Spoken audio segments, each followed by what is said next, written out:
Early morning of November 11th, 1943. 5:30 Bougainville Island, Solomon Islands. The tropical mist enveloped the forward defensive line of the 3rd Marine Division in Empress Augusta Bay. Air was so humid that every breath seemed to linger between the trees. In a trench camouflaged with palm leaves and mud, Sergeant Major Thomas Michael lay motionless, his cheek pressed against the butt of his Springfield M1903 rifle. Right, I was aligned with the 8x magnification unertl scope, distance to the Japanese line across the open field, nearly 700 yards. But what Callahan held in his left hand was completely unrelated to any military training manual. It was a dented, rusty, cut off both ends Campbell's chicken noodle soup can. He had drilled a small, precisely millimeter-sized hole in the can. The soup can was attached to a thin wooden stake driven into the ground about 15 yards from his firing position, tilted at the exact angle he had calculated the night before, 5:47 a.m.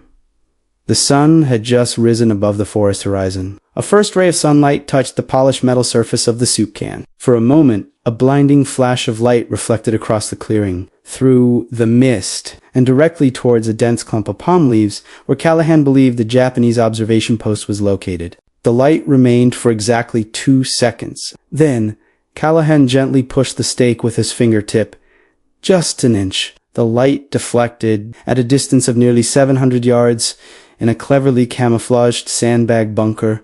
Curiosity overcame discipline. A Japanese soldier shifted his position to observe the strange phenomenon. For 3 brief seconds, his head emerged from the edge of the sandbag. 3 seconds was more than enough. The Springfield rifle fired only once. The Japanese soldier fell, disappearing behind the trench. That shot marked the first kill in a 5-day period that military historians would later call the most brutal phase of sniper warfare in the Pacific. For that week ended, Staff Sergeant Callahan would use various variations of the soup can trick to eliminate 112 confirmed enemy soldiers, completely paralyze a Japanese regiment through psychological warfare, and force the U.S. Marine Corps to rewrite its sniping doctrine. It all began not with advanced weaponry, not with overwhelming firepower, but with the ingenuity of one man and things considered junk. The origin of the idea. The journey to Bougainville began 6 months earlier, at Marine Corps Base Camp Lejeune, North Carolina. Thomas Callahan, the son of a farming family in rural Montana, enlisted in 1941 at the age of 19, just days after the attack on Pearl Harbor. His childhood was spent hunting elk and deer in the Bitterroot Range, hunts that required hours of patience, reading the wind, intuitively measuring distance, and accepting that a single mistake could cost the prey. These skills weren't found in military training manuals. During a routine shooting test in March 1943, Captain Harold Morrison noticed Callahan. While other soldiers fired immediately on the signal, Callahan always waited an extra 10 to 15 seconds. He adjusted his posture, calculated crosswinds, something most others overlooked. The result? 48 Auchiav 50 at 300 yards, using only iron sights. Morrison asked directly, "Have you ever hunted?" "Yes, sir. Mostly moose. Distance?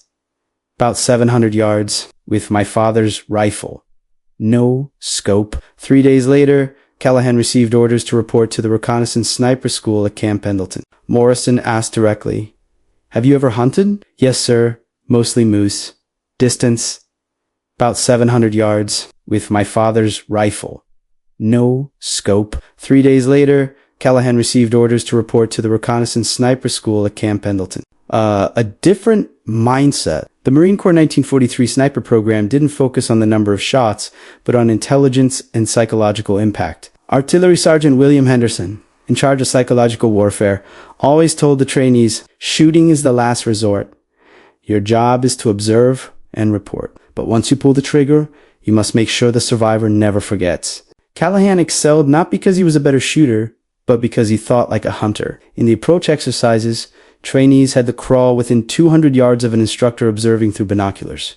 Callahan took 9 hours. No one noticed him until he stood up, waving after the mock shot. After graduation, Henderson pulled Callahan aside. "You're good, but remember this. The Japanese aren't deer.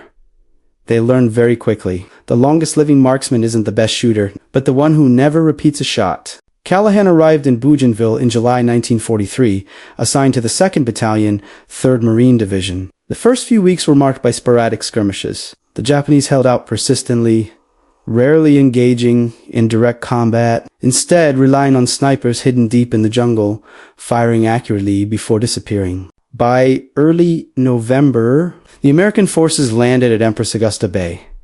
Over 14,000 Marines advanced onto the beach under sporadic but continuous fire. Within 2 days, the defensive line was established, and immediately, sniper warfare began. Callahan was paired with Corporal James Rivera, a Texan soldier who had been a sheep hunter in the American West.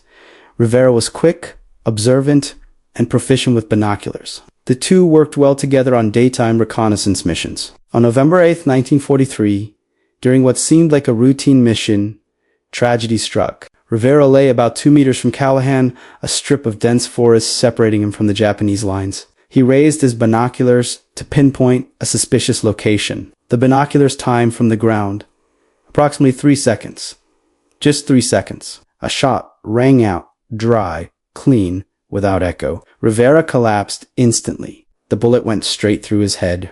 Callahan did not return fire. He did not move. He did not swear. He did not react instinctively. He lay motionless for 30 minutes, allowing his anger and grief to subside, allowing his brain to begin working. Through the gaps in the leaves, he observed the forest ahead, searching for any unusual signs. Finally, he noticed what the other snipers had missed. A small wooden platform on a tall tree trunk, concealed by leaves and vines. Distance, nearly 600 yards. The Japanese marksman was perfectly prepared. Excellent angle. Perfect camouflage. Most importantly, perfect fire discipline. Callahan understood that if he returned fire at that moment, he would die. He crawled backward, slowly, with control. Then he turned around and dragged Rivera's body to safety. That night, Callahan went to see Captain Morrison. "Sir, I request permission to hunt down the man who killed Rivera." "How?" "Not in the usual way." Morrison was silent for a long time. The usual methods had failed. Artillery was ineffective. Charging was suicide. Finally, he nodded. "You have full authority. But don't be reckless." A night of ideas. In his foxhole, Callahan sat eating his evening ration, canned chicken soup, heated by a small fuel pellet. As he opened the can with his P38 knife, the setting sun's rays shone on the metal, reflecting a blinding flash of light. The light swept across the edge of the pit. Callahan paused. He looked at the can of soup, then at the forest, then back at the can of soup. In his mind, everything began to connect. The Japanese were trained to detect movement, sound, muzzle, flashes, but they weren't trained to react to random lights. No training manual described meaningless reflections in the jungle. 15 minutes later, Callahan stood before Morrison. "I didn't intend to use the can of soup as bait."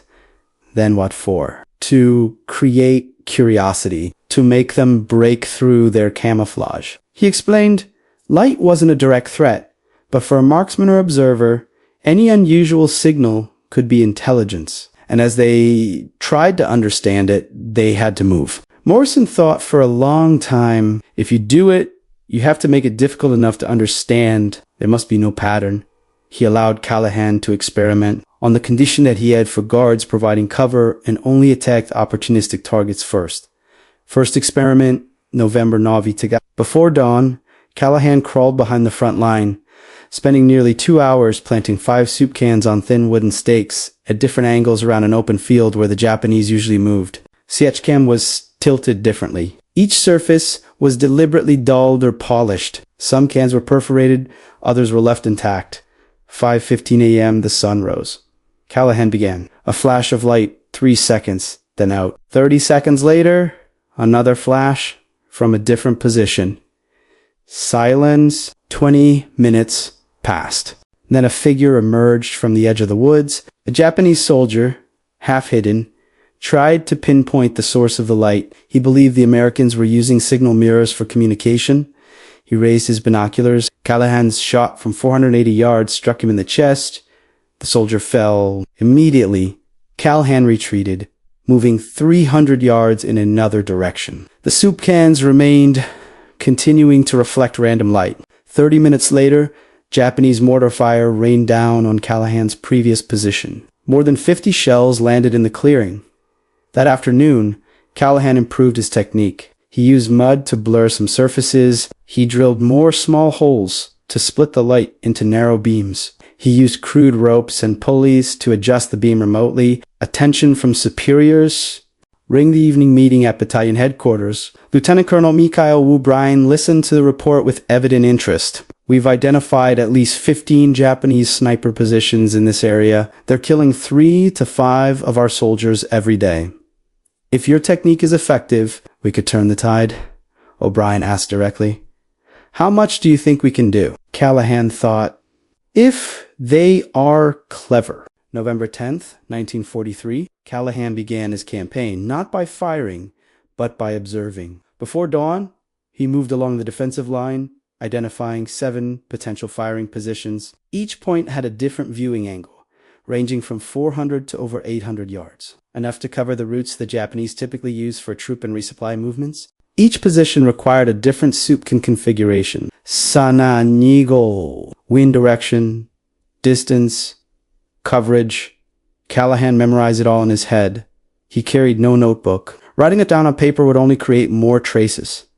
7:45 antes do meio-dia. At the first position, Callahan planted 6 soup cans in a rough arc, pointing toward the Japanese line. A pulley system allowed him to adjust each can from the firing position without revealing himself. He began a sequence. Can number 1. Light lasting 5 seconds. Can number 3. 3 seconds. Silence repeat. Through the scope, Callahan observed a bunker 640 yards away. After the third repetition, 2 Japanese soldiers appeared at the bunker entrance. They were clearly arguing. One pointed toward the lights. The other raised his binoculars. Lahan didn't fire immediately. He chose a firing position 90 degrees off center from the direction of the soup cans. For the 2 Japanese soldiers, the only threat was directly in front of them. They hadn't considered a gunman on their flank. The first shot took the one using the binoculars. The second, less than 2 seconds later, finished the other. 2 bodies lay motionless. Lahan retreated immediately, changing position, leaving the soup cans to continue reflecting meaningless light. The Japanese mortar fired again into the clearing. By the evening of November 10th, 9 targets had been neutralized by various variations of the same principle, forcing the enemy to expose themselves. The Japanese were trained to deal with traditional enemies, but they had no doctrine for an adversary who used obscurity as a weapon. The special target. Among the positions, Callahan observed one particularly caught his attention.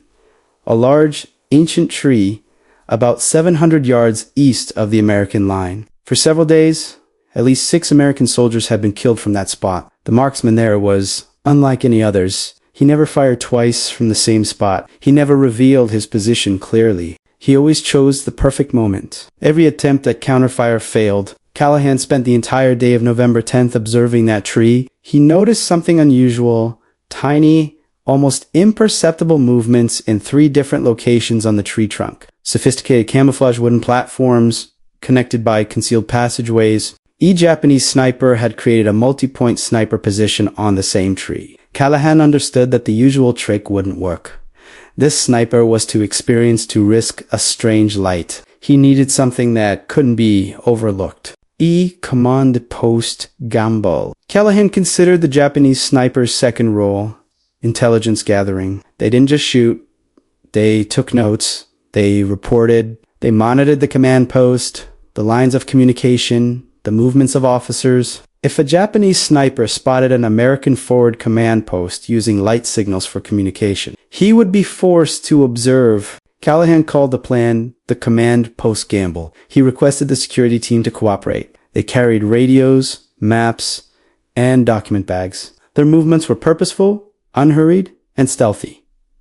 Everything had to look real. Soup cans were positioned to create sequences of light that appeared to be organized communication signals, no longer random. From the Japanese perspective, this wasn't a strange trick, but vital information. Callahan chose a firing position about 500 yards north of the fake command post, with a direct line of sight to the suspicious tree.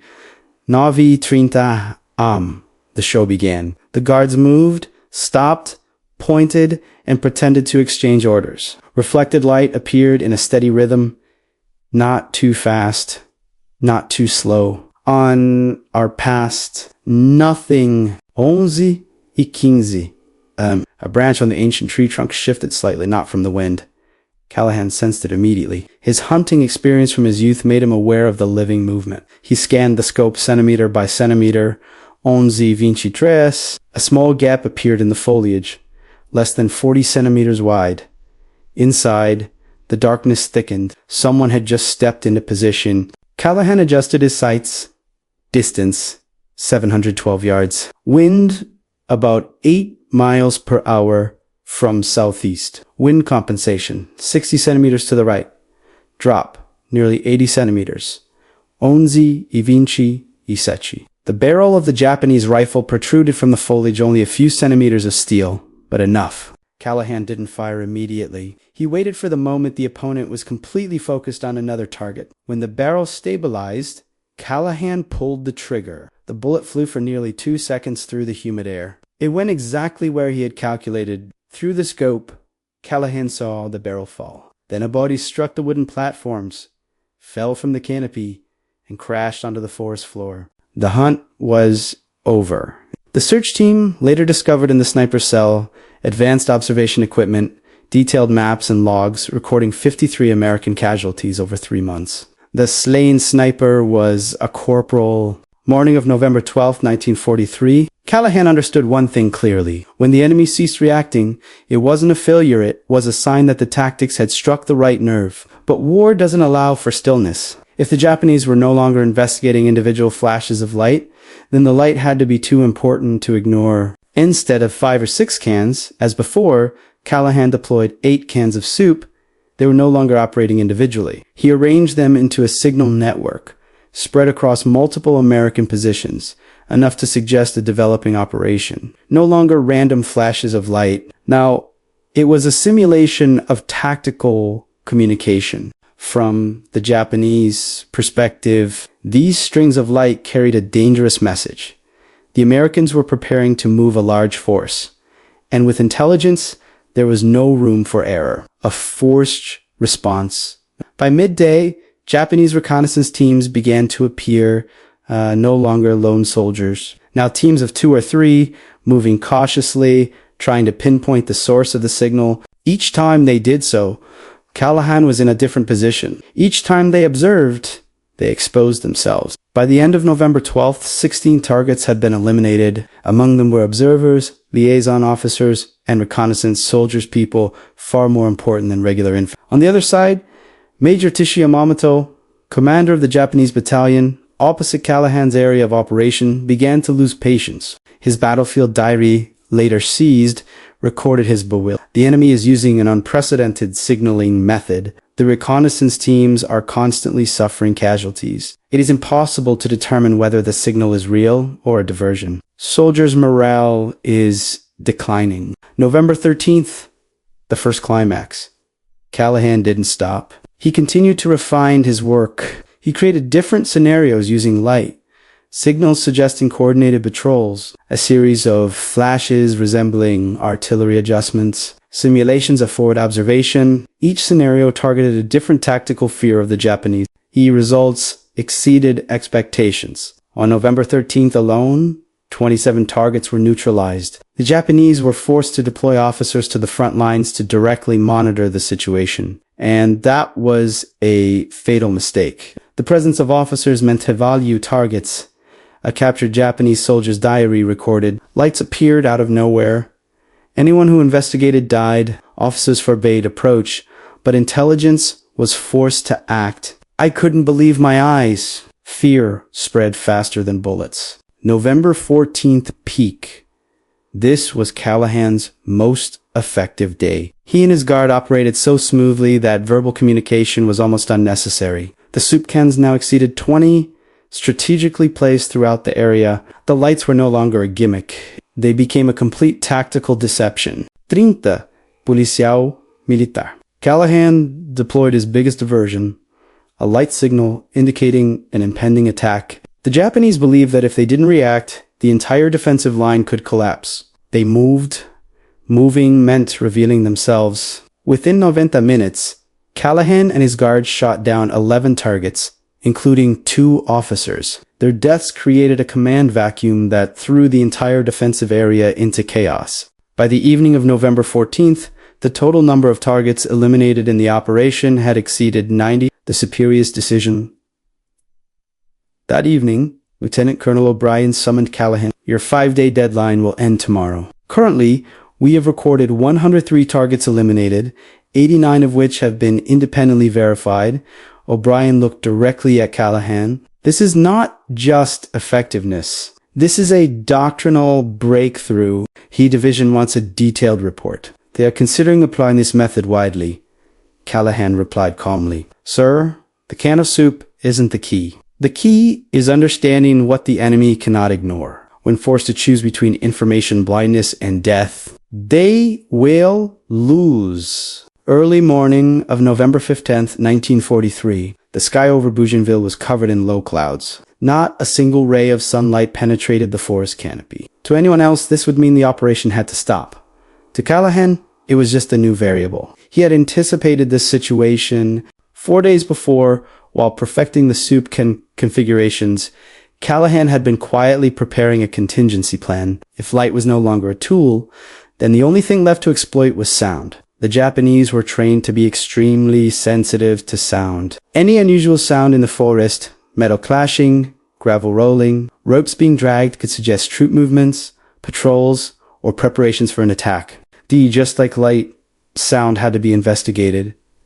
The sound trap. From the supply depot, Callahan requested empty ammunition boxers, larger, thicker, and more resonant than soup cans. He placed small pebbles inside, hanging them from tree branches and bushes.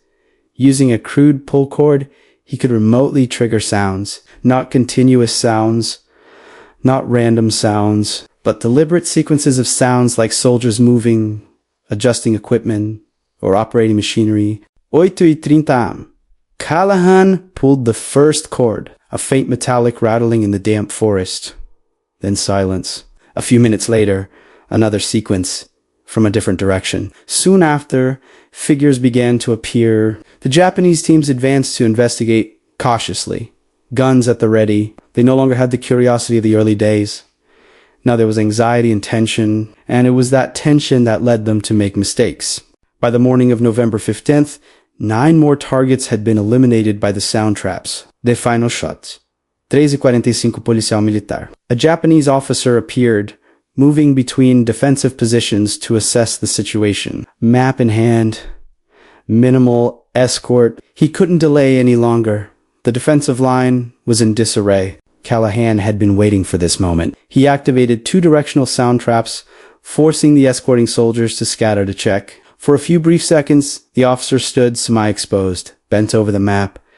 Distance, 630 yards. Callahan fired. The bullet struck the officer in the chest.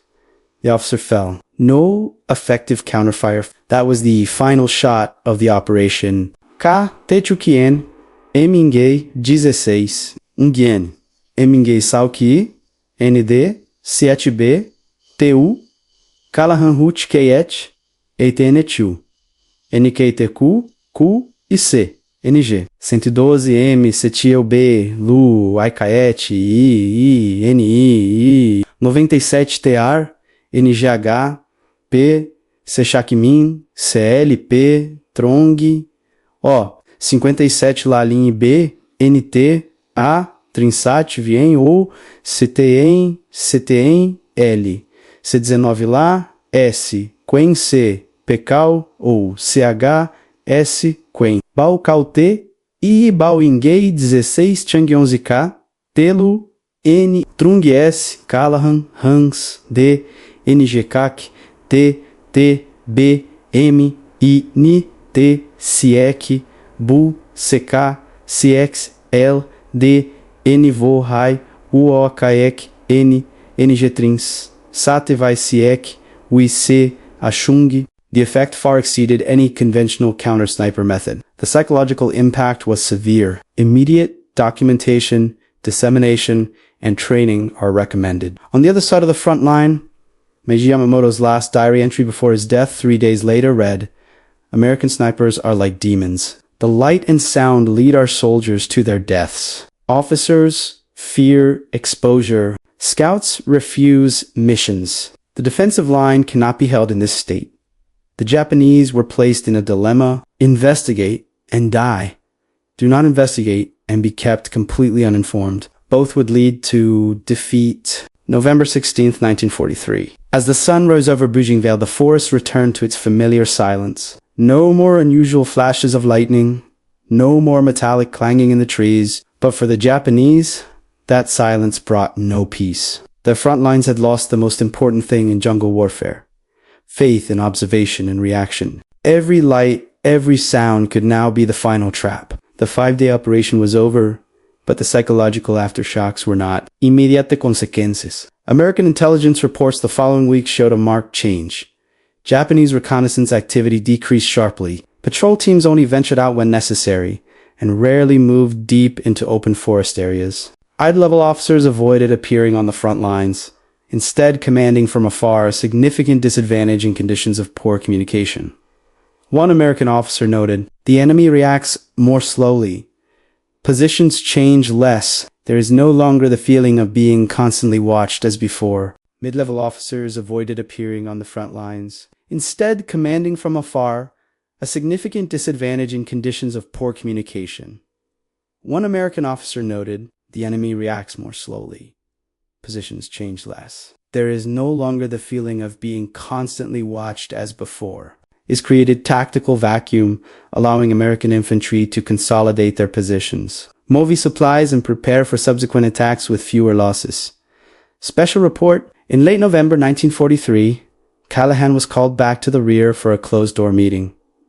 There were no awards ceremonies, no reporters, only maps, reports, and a barrage of questions. E-staff officers didn't ask him about his marksmanship. They asked, why do they always have to go on reconnaissance missions? Why do light and sound force them to reveal themselves? Callahan answered succinctly, because if they don't investigate, they will go blind. And in war, blindness means defeat. The report was subsequently circulated internally, classified as a special tactical document. Callahan's method was incorporated into sniper training as a prime example of tactical level psychological warfare. Not shooting technique, but a way to force the enemy to put themselves in the sights. After the war, Callahan did not become famous. After the war ended, he was discharged from the military and returned to civilian life. No memoirs, no speeches, no seeking recognition. In a rare letter to former comrades, he wrote, "I did not defeat them with guns. I defeated them by understanding what they could not ignore." That quote was later cited in many training documents, without attribution. A silent legacy. Today, when we talk about modern warfare, we mention drones, sensors, satellites, and artificial intelligence. But the core remains unchanged. Humans still have to react to information. And where there's a reaction, there can be exploitation. Callahan's 5-day campaign is clear evidence of that. No need for superior firepower. No need for high technology. Just understanding the enemy's fears and habits. Conclusion.